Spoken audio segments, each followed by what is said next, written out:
বন্ধুরা, একবার এইভাবে গাঠি কচু বানিয়ে খেয়ে দেখো, খেতে কিন্তু দুর্দান্ত লাগে। নিরামিষ দিনে এই গাঠি কচুর রেসিপি কিন্তু বন্ধুরা অপূর্ব স্বাদের লাগে খেতে।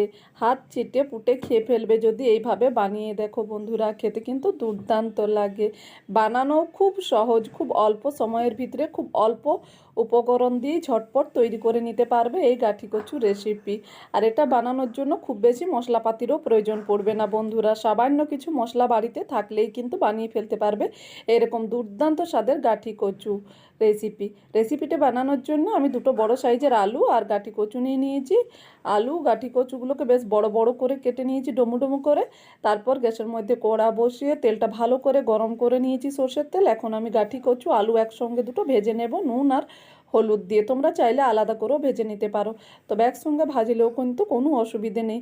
এইভাবে নুন হলুদ দিয়ে কিছুক্ষণ নাড়াচাড়া করে নিয়ে এই গাঠি কচুটা ঢাকা না দিয়ে একটু সময় নিয়ে খুব ভালো করে লাল করে গাঠি কচু আর আলুটাকে কিন্তু ভেজে নিতে হবে।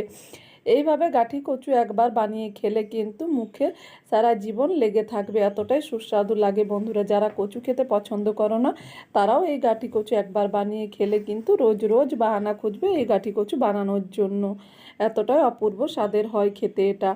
তো ভাজা হয়ে গেছে আলু আর গাঠি কচু, উঠিয়ে রেখে দিয়েছি। তারপর আবারও 1 চামচ সর্ষের তেল দিয়ে তেলটা ভালো করে গরম করে নিতে হবে। তারপর দিয়ে দিতে হবে 5 ফোড়ন 1/2 চামচ আর একটা গোটা শুকনো লঙ্কা ফোড়ন।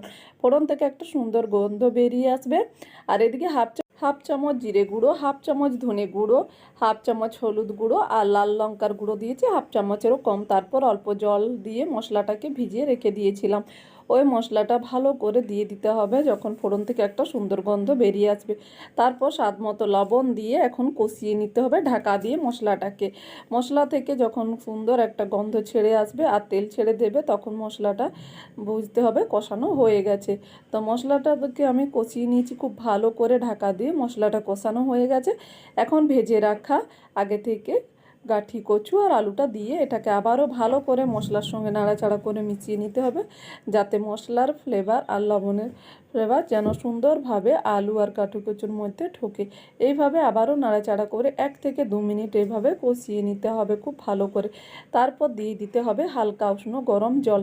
জলটা দিয়ে ভালো করে মিশিয়ে নিয়ে আবারও এটাকে 5 থেকে 6 মিনিট ঢাকা না দিয়ে রান্না করে নিতে হবে। যেহেতু ভাজার সময় গাঠি কচু আর আলুটা অনেকটাই 90% সেদ্ধ হয়ে গেছে, তাই এটা ঢাকা না দিয়েও কিন্তু আবারও 5-6 মিনিট রান্না করলে এটা সেদ্ধ হয়ে যাবে। আপনারা চাইলে কিন্তু ঢাকা দিয়েও রান্নাটা করে নিতে পারেন।